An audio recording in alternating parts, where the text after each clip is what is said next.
I gotta say, before we get into Arc Raiders, I realized something today. I thought Arc Raiders was gonna be free. I didn't know it was $40. Nope. It's $40.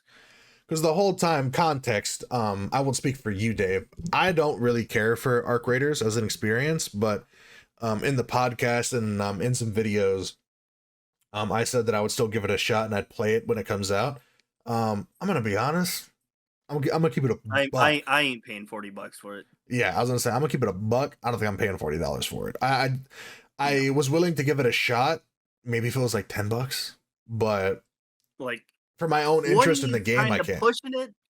20 is kind of pushing it, but I would pay it for like 10, $15. Yeah. I have some articles for you. For these, feel free to jump in whenever. These articles, I'm gonna be honest, from the front as someone who does not like Arc Raiders. And honestly, I think Arc Raiders life cycle will be shorter than New World. New World was out for 4 years. I think this game's dying before that. Just to get that out there. These articles pissed me off. These articles fucking pissed me off. Except the last one. The last one I was probably a little bit just You more. went on a whole fucking tangent with that one, bro. um, yeah, feel free to jump in whenever. First article from Connor McCarr over at Eurogamer. After 40 hours and counting, Arc Raiders has me convinced extraction shooters are brilliant. There's a rare experience with video games when an entire genre just clicks for you. A moment when the appeal makes sense. Crawling onto an elevator with a backpack full of loot, hastily initiating the extraction sequence with seconds left to live. Arc Raiders did exactly that. It let off a firework in my head. How was I ever not a fan of this? Arc Raiders is, simply put, a third-person extraction shooter. It is a factory that mass-produces tense moments, by its own nature a source of intense anxiety, high stakes, devastating losses, rapturous victories. Pulling back, it's a game of gradual self-refinement, both of your inventory, full of resources, and your character's abilities, and likewise, your own know-how. They say like devastating loss and all that, like what you were saying. Yes. No, Yeah. you don't lose anything in that game worth anything, bro. It's horrible. What are you gonna lose? Like fucking a cum rag and some scrap, bro? The way I'd put it is, and preface again, we're not playing the full game, so maybe there's more items in the game, there's higher rarities, to that end we won't experience maybe the loss they're talking about. But in my experience in the game, the way I'd put it is I didn't lose shit worth a fuck. Like nothing I lost in the game made me upset. This person was talking about intense anxiety and high stakes. I didn't feel anxious No, playing this game at all. I felt not bored one. the majority of the time that I played this game. I felt like I was accomplishing zero. The moment I got the 2 hours of gameplay I needed, we got the fuck off the game. Yeah. There's a lot in this article that I don't agree with. Again, my bias of not liking the game. But,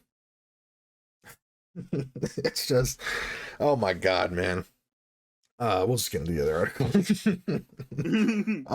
Mark Delaney over at GameSpot.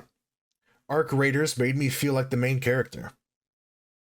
One of my favorite experiences in any open world game is when something that must have been spontaneous feels scripted. When emergent moments become set pieces by happy accident. Many of my favorite games have this quality, such as State of Decay, Sea of Thieves, and PUBG. In a recent 4-hour session with Arc Raiders, I saw signs that it too has this elusive yet irresistible trait. It was as though we were trapped in the monomyth and facing down threshold guardians in another session, in which GameSpot's Ben Janka joined us.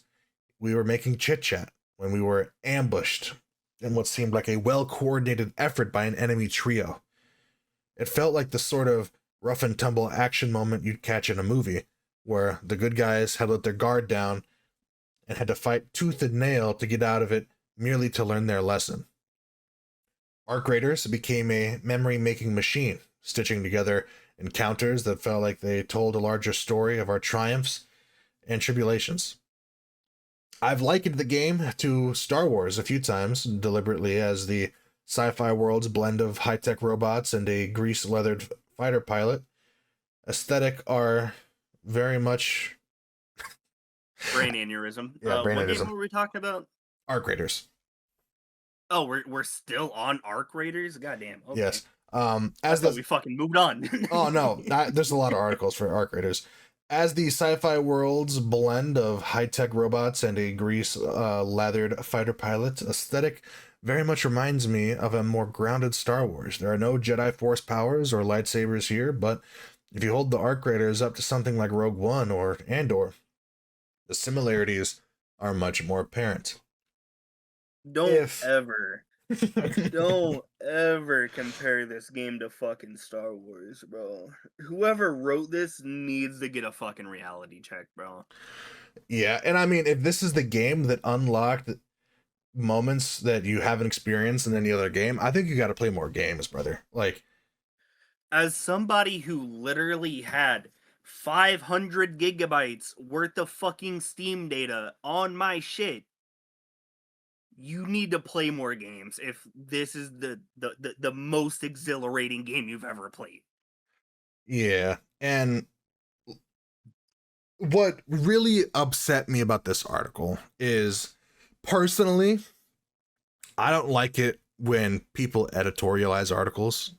I'm not a big fan of it. And when he's sitting here talking about we were making chit chat when we were ambushed in what seemed like a well coordinated effort by an enemy trio, in my mind, there's a couple things that come into play. I've written articles before.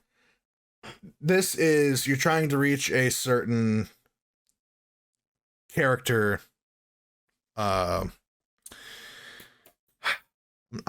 so fucking fried right now.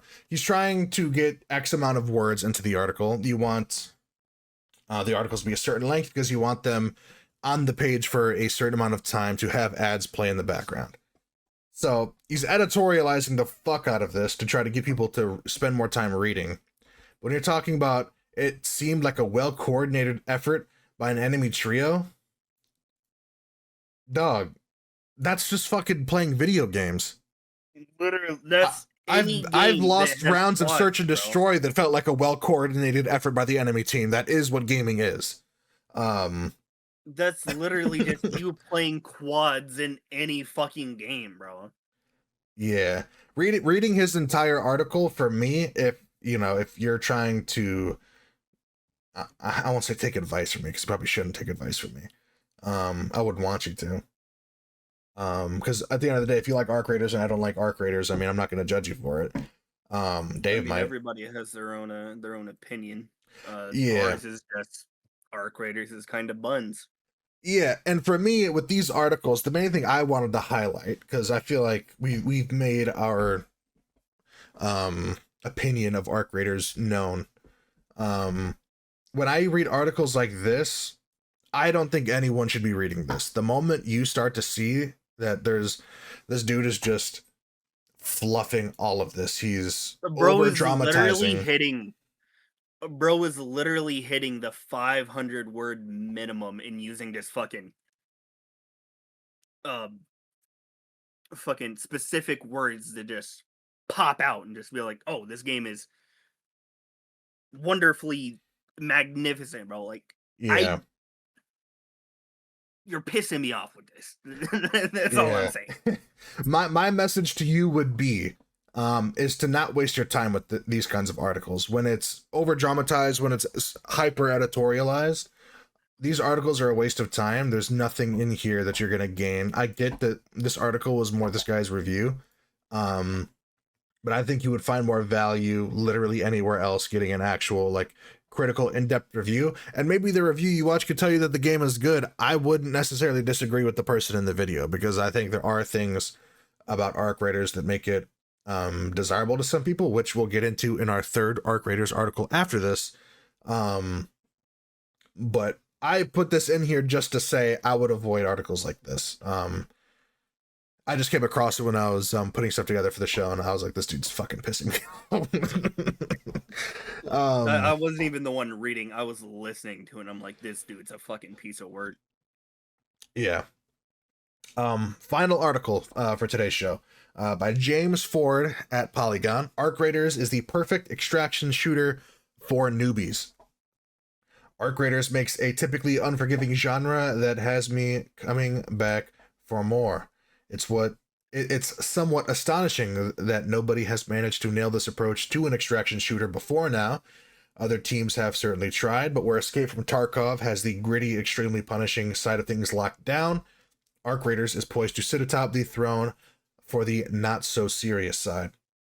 That isn't to say Arc Raiders isn't revolutionary, but one thing quickly became apparent in my 4-hour preview session. This isn't a game where ventures into the hostile environment will take hours. At best, you're spending 20 minutes, maybe 30 at a push, looting as much as you can, and then hightailing it to the nearest extraction point. The way Arc Raiders approaches hostile non-player enemies is a huge part of its appeal. If you want to take on the bigger foes, you need to come equipped. Standard infantry-focused weapons and gadgets aren't going to cut it. When geared up with a hull cracker, an epic tier anti-arc launcher, and a wolfpack grenade, which explodes into homing shards towards arc enemies, my squad of 3 took down 2 rocketeers and a leaper with ease. But with such heavy weaponry, we were between a rock and a hard place when we stumbled upon a firefight between multiple different squads and couldn't hold our own. I think this guy really summed up Arc Raiders very well. I think the purpose it serves is for people who, and it's not because I disagree with their taste of games. It's not because they're a pussy or they can't handle it.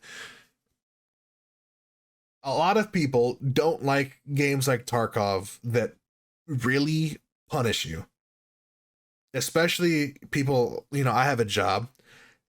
Tarkov does get to a point for me where I'm like, I'm putting all this time in. It took me hours to get this shit and I lost it. Fuck this game. I get that.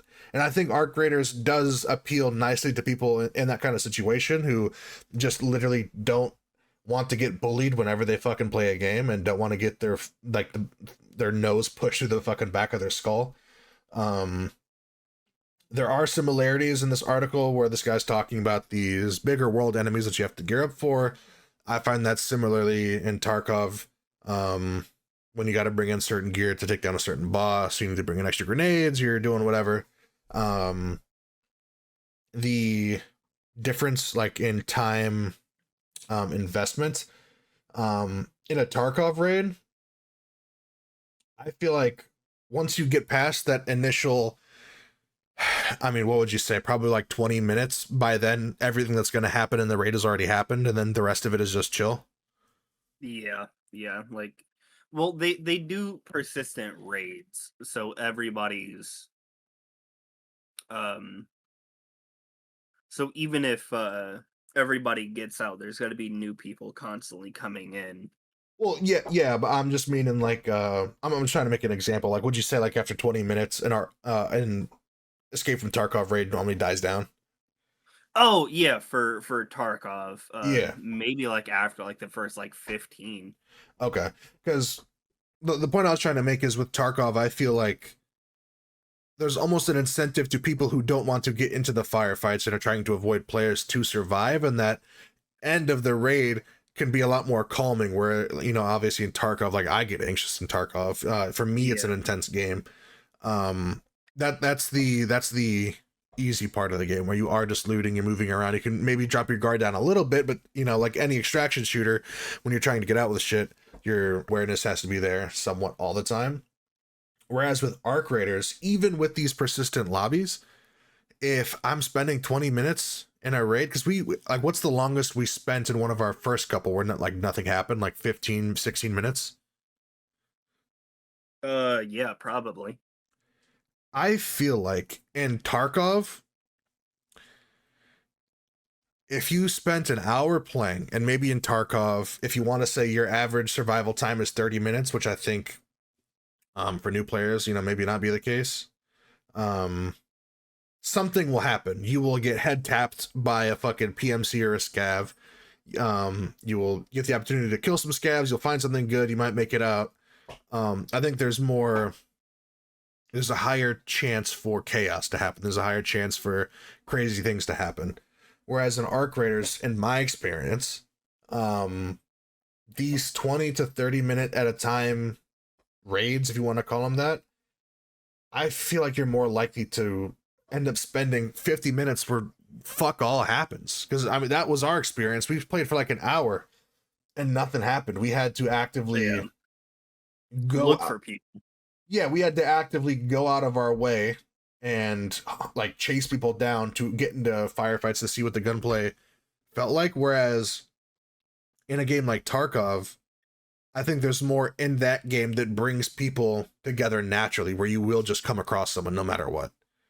Mm. Um, and I think that's kind of where Arc Raiders was losing me. I think maybe if I got to shoot my gun more, maybe I would have felt differently. I think that first hour is probably where they needed to make a good impression on us to kind of sell me on it, and they didn't. Yeah, Um, that first hour was really boring. yeah. I have a couple notes here. When I was looking at these articles this morning, I put this in. I think Arc Raiders is trying to be Helldivers and Tarkov without being better than either game at what those games are good at. Yeah. Yeah. Because I have seen people make some videos, some shorts comparing the different sizes of like these like giant world enemies that you can take down.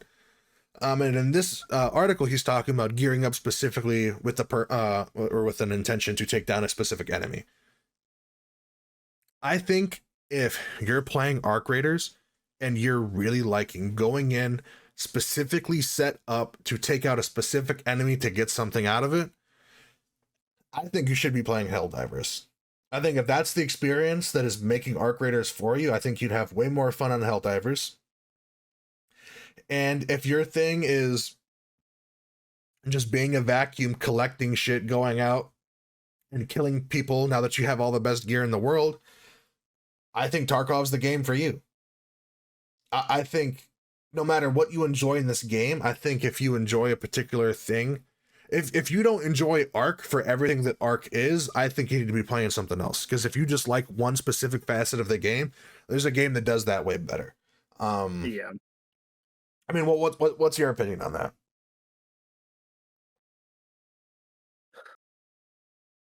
Honestly, I really feel like other games just do it so much better. Mm-hmm. And it's just the fact that like they compared it to whatever the fuck they compared it to. But I still truly feel like it feels more like Vigor. Yeah. Like it doesn't feel like anything is like mixed together. It literally just feels like they made Vigor 2.0. Mm-hmm. Which, for people that don't know, Vigor is an extraction shooter made by Bohemia Interactive, the same people behind Daisy and Arma. Um, and that's a game that me and Dave have enjoyed on console, but on PC, the anti cheat doesn't seem to really prevent a hacker from being in every single match that you play. Granted, I think we played it last like 3 years ago, so maybe that's changed. But um, yeah, there's nothing.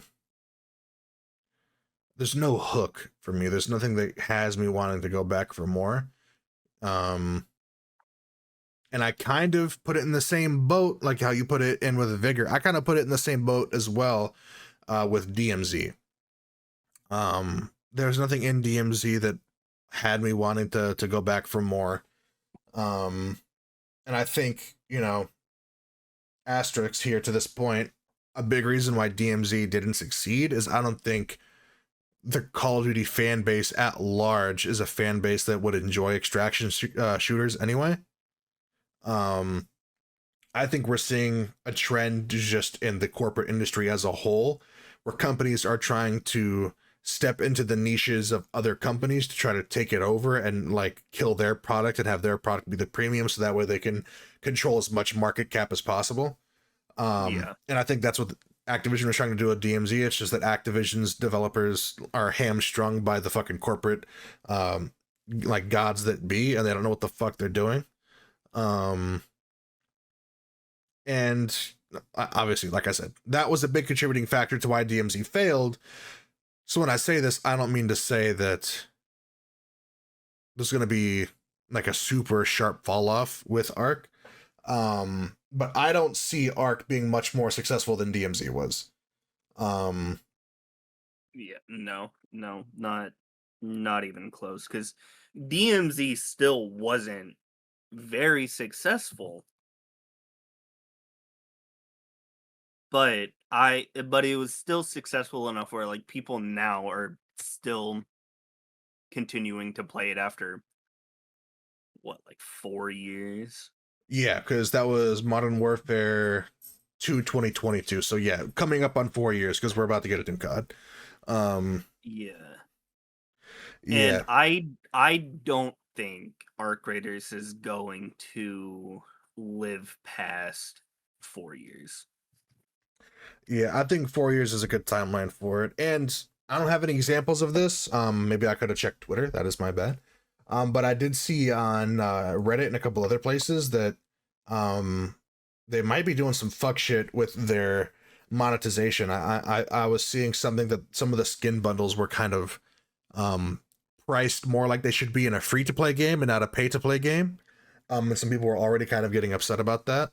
So that'll be interesting to see how they respond to that, because like pay to play with free to play prices it's exactly what's killing the monetization model that Activision has at Call of Duty right now. Like I explained, I could buy two bundles for the price of 5 games on Steam that I Yeah, could get hundreds, if not thousands, of hours out of playing if I have obviously the time to do that. Because obviously some people have jobs like myself, and maybe throughout the week we don't have as much time to dedicate to gaming. Um, I mean, with that being said, is there anything else you want to just add on to everything before we call it?